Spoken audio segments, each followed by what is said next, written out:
જૂનાગઢ જિલ્લાના માણાવદર રિવરફ્રન્ટ પર આગામી દિવસોમાં આપ પાર્ટી દ્વારા ગોપાલભાઈ ઇટાલિયાના નેતૃત્વમાં એક મહત્વપૂર્ણ સભાનું આયોજન કરવામાં આવનાર છે. આ સભાની પૂર્વ તૈયારીઓના ભાગરૂપે આપ નેતા પ્રવીણ રામ અને રાજુ બોરખત્રીયાએ રિવરફ્રન્ટની મુલાકાત લઈ આગામી કાર્યક્રમની રૂપરેખા નક્કી કરી છે. આ સભામાં રિવરફ્રન્ટની દયનીય સ્થિતિ અંગે લોકોનો અભિપ્રાય લેવામાં આવશે. પ્રવીણ રામે રિવરફ્રન્ટની હાલની સ્થિતિ પર નારાજગી વ્યક્ત કરતા જણાવ્યું કે છેલ્લા 3 વર્ષથી રિવરફ્રન્ટ અડધોડી વગરનું છે અને ધૂળ ખાય છે. તેમણે વધુમાં કહ્યું કે અંદાજે 22 થી 23 કરોડ રૂપિયાનો ખર્ચ કરવા છતાં નગરપાલિકા કે સરકારનો કોઈ વિભાગ તેની જાળવણી માટે તૈયાર નથી. આ બાબતે સ્થાનિક લોકોમાં પણ નારાજગી જોવા મળી રહી છે. તો આ સભા દ્વારા આપ રિવરફ્રન્ટની સમસ્યાઓને સરકાર સુધી પહોંચાડવા અને તેના નિરાકરણ માટે દબાણ ઊભું કરવાનો પ્રયાસ કરશે. તો પ્રવીણ રામ અને રાજુભાઈ બોરખત્રીયાએ સ્થળની મુલાકાત દરમિયાન કાર્યક્રમની વ્યવસ્થા, લોકોની ભાગીદારી અને અન્ય વ્યવસ્થાની ચર્ચા કરી હતી. આ પ્રસંગે સ્થાનિક લોકોની સમસ્યાઓ સાંભળીને ઉકેલ લાવવાની પ્રતિબદ્ધતા પણ વ્યક્ત કરવામાં આવી. આ કાર્યક્રમ રાજકીય અને સામાજિક રીતે મહત્વનો રહેશે, જેમાં સ્થાનિકોની સમસ્યા અને રિવરફ્રન્ટના અપેક્ષિત વિકાસ પર ધ્યાન કેન્દ્રિત કરવામાં આવશે.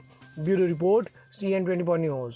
હવે જુઓ દેશ દુનિયાની તમામ ખબરો તમારી આંગળીના ટેરવે.